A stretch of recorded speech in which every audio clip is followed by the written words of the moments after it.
Back in August of 2024, when the law changed and agents became required to have a buyer agency agreement in place before doing showings, I made a video about the buyer agency agreement and the new requirement.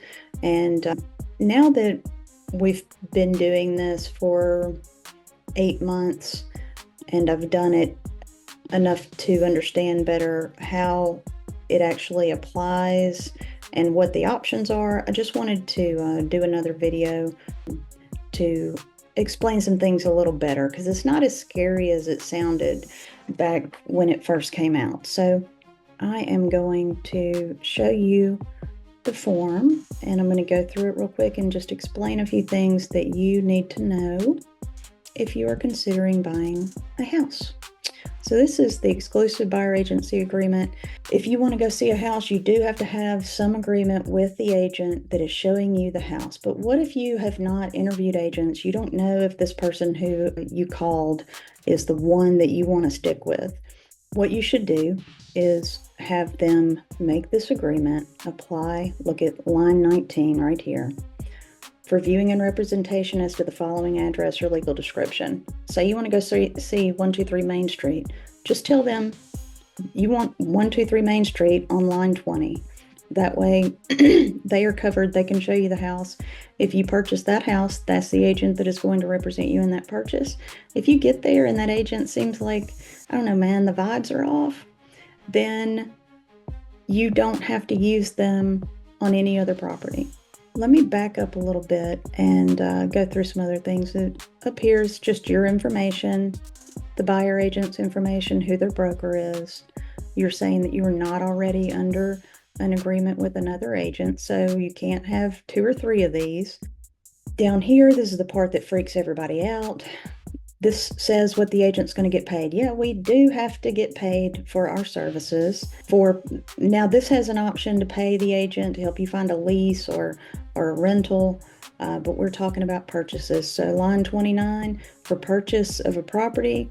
Line 30, blank percent of the gross sales price. This is usually what's going to be checked, and there's usually going to be a number right there in line 30.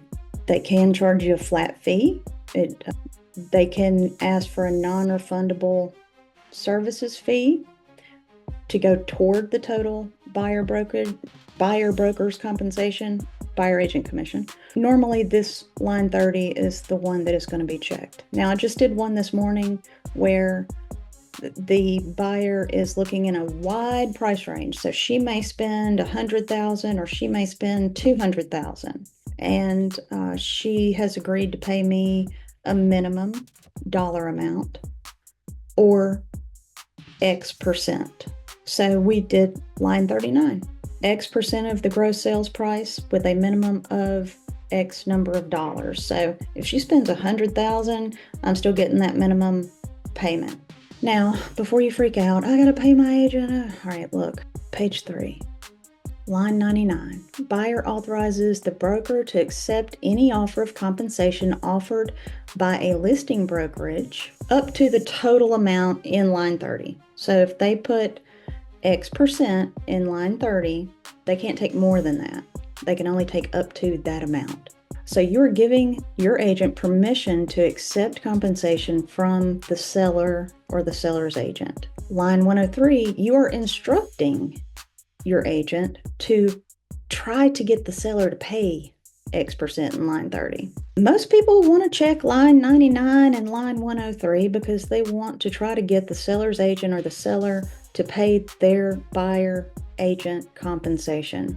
Now, before this law changed, that's how it always was. The seller paid their agent X percent, and out of X percent, that listing agent who works for the seller would pay the buyer's agent a split. They can still do that. The seller can pay it directly or it can come from the listing agent. But now it all has to be spelled out. You have to give me permission to accept that from the seller or the seller's agent. And if you think about it, that makes sense because I represent you.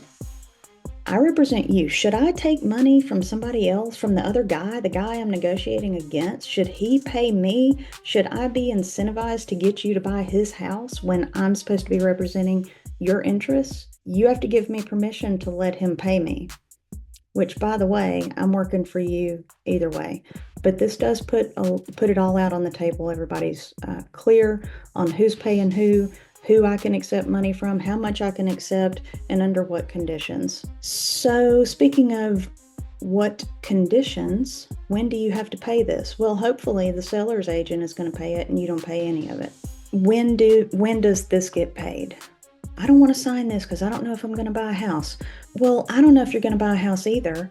And if I got paid for every house I showed, I'd be doing this from a yacht. Get paid when the house is sold, completion of a purchase. I get paid at closing. When everything is done and we got to closing and I handed you the key, that is when I am compensated for my services. Let's see if there's anything else in here. I mean, there is a lot in here, but those are the high points that you need to know about. You do have to have an agreement to even see a house. You can limit it to one address. If you're not sure about that agent, you just want to see 123 Main Street, tell them I'll sign the buyer agency agreement, but I only want it to apply to this house for 2 weeks. You can have it expire in 2 weeks. That way, if you get there and the agent is just not your kind of person, you can just find somebody else for the next one. If you have any questions about this, give me a call, text me, shoot me an email, whatever. If you're a realtor and you're watching this and thinking, Ann screwed that up, she made a mistake, she's wrong about something, let me know, because I want to give accurate, reliable, helpful information that people can actually use to make their experience better and my experience better.